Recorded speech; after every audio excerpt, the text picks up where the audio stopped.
legs. Got heavy legs. You're on the road. Oh, that's right. Road tough. All right, let's do this. That game pretty much what you expected with the ebbs and flows and all that. For sure. Well, we knew it was going to be a hard game.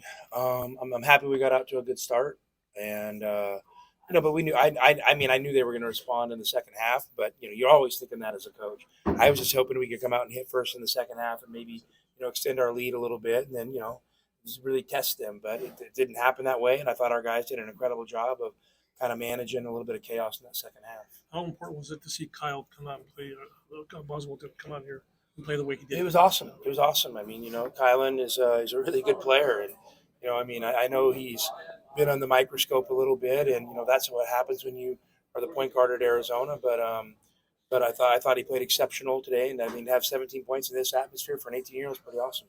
Is that maybe a little bit of that tough love you were talking about the other day? I mean, it could be, for sure. I mean, Kylan and I, we have great conversations, and it's definitely love.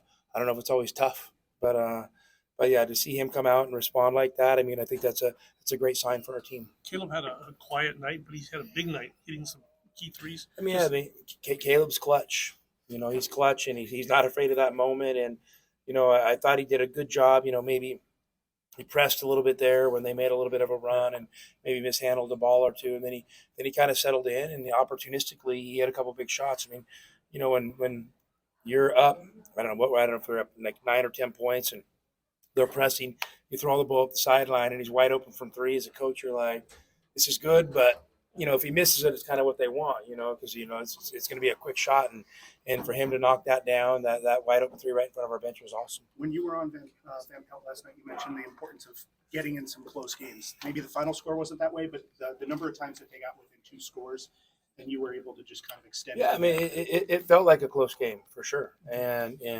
we need to be comfortable doing that, and you got to be able to find a way. And sometimes maybe it's a play call from me that works, and a lot of times that doesn't work. It's players finding solutions, and our guys did a good job of finding some solutions in a tough second half. What was said for the technical?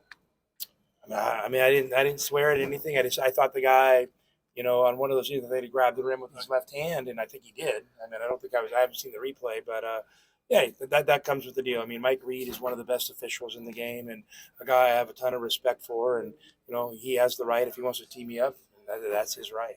There were a couple incidents where there was a turnover and there was transition, and your guys got back. Either it was a foul or getting a steal or something like that. Did you see a better effort in that respect? Yeah, I mean, we always talk about transition defense, and I mean, you don't want to turn the ball over, but that happens, and when that happens, you have to have a response. So to get back, I think we had a big one where we went down there and made a strip, and I kind of came down in offense. I don't know if we scored or not, but I mean, it was a big turn of events for sure. That was Jaden Bradley's bucket. He stripped it in and scored on the other end. Just talk about his game. Yeah, I mean, JB was great today. Him and Kylan, the combination of those two was exceptional, and they both kind of had foul trouble, so we're kind of yin and yanging them a little bit at the game. And JB ended up out there in that finishing lineup, and that's something I'm totally comfortable with. I mean, JB's a winner, and he makes big plays, and I always know he's going to, and he's not scared of the moment. With the level of God. How's he kind of developed as a passer over the last couple games? I mean, he seems to be seeing the floor a little bit. Yeah, he's getting there. He's getting there for sure. Like playing in our systems maybe a little bit different. It just takes time. And for all of our guys, I still think, passing to me is a premium skill and something we work on and talk about a lot. But I also understand it takes some time to develop, and I've got to continue to coach it and pay attention to the detail and help him out. With the level of shooter Kylan is, how have you seen him find that balance between picking his spots and remaining aggressive? Well, yeah, I mean, I always want Kylan to be aggressive. I think Kylan's playing with two of the best playmaking wings in the country, and Caleb and Pella. So, when Kylan's out there, he doesn't necessarily need to dominate the ball. Kylan can get off the ball and then give it to one of those guys, and they can play in the actions. And then, Kylan's a great floor spacer, and when he's hunting, catch, and shoot shots, he's a really good player. From when Caleb got on campus to now, where have you seen him improve the most? Man, he was good when he showed up. He really was. And what's been so cool is how coachable he's been. And you coach him. Not one time has he ever, given me any indication with body language or a reaction to think that he's not absorbing what I'm telling him. But what the great ones do? The great ones still have enough conviction to have confidence in themselves to kind of do it their way. So it's a little bit of a yin and yang between a coach and a player, and it's been a fun dance, and I'm really proud of him, and I mean he's a really special player. Tommy, you had 5 players in double figures tonight, 6 when you guys played ASU the first time. What to say about this team's ability to share the ball and share the load, especially in this matchup? Well, that's something we take pride in, and we want to be able to not be a team that you can load up and focus on one guy, and to have different guys be able to score, it's really special. And we talk about like I said, our basketball, our shots, our effort is always far superior than my shot or your shot, and so collectively we're better together, and we need to down the stretch here and get ready for the postseason. I mean that needs to be reemphasized over and over and over. You've had senior days before, but this is going to be one involving guys that have kind of been with you the whole time that you brought in here. There's just something extra special about that? No, I mean, I think the greatest thing I've ever heard is, he wasn't here today because he was sick. The legend Bill Walton was supposed to be the color commentator, and he said something to me that really is like resonated with me. He and I were together at a social deal, and someone came up and introduced himself and said, "Bill, I want you to meet my stepdaughter." And Bill stopped him and said, "Excuse me, you mean your daughter?"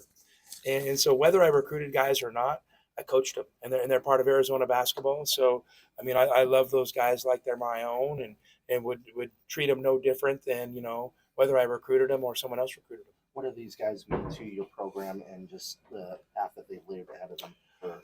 Well, they've been a lot, but I mean, it's hard for me to get, emotional or sentimental right now because we have so much work we're still trying to do. And I think our group understands that, and we're locked in on the pursuit of greatness. So, but they've been awesome. I remind myself all the time, how much I love coaching this team and how much I love these guys. And then looking ahead, you have Oregon next. What have you seen out of them in terms of what they've been able to do this season? To be honest with you, I mean, obviously Oregon's talented. Dana's a great coach. I have not really even seen a possession of them since the last time we played. So, the bus ride home will be a time to start firing up the Oregon tape and figuring out what that looks like for Saturday. The seniors, you have 3 of those guys technically have the COVID year. Do you think they're all definitely going? Or, I mean, I don't know. I mean, listen, we haven't even had those conversations. We're so focused on now that we're not there. And that's their right at that time to explore it. And I'll be here to support them with whatever decision they want. But we have not had one conversation on, what next year looks like for them. 100% we're focused on what it looks like for Arizona basketball right now. So then you made it the turnout of Arizona fans that showed up tonight and starting to get back to Hey, heaven. I mean, we always say, some programs have fans, we have followers. Our fans are one of us, and no matter where we go, they're going to be there. And you hear those U of A chants get fired up, it's something special. And I'm proud to be the head coach at Arizona basketball. And there's not a day that goes by that I don't remind myself how fortunate I am. Jaden said he's going to make you run for the technical. Can you hold him do that? Oh, Can he yeah, hold you man, that? guys, I can run. You have no idea how fast I am. So I might run to the bathroom. That's about it. So, all right. Thanks, guys. Thanks, Tommy.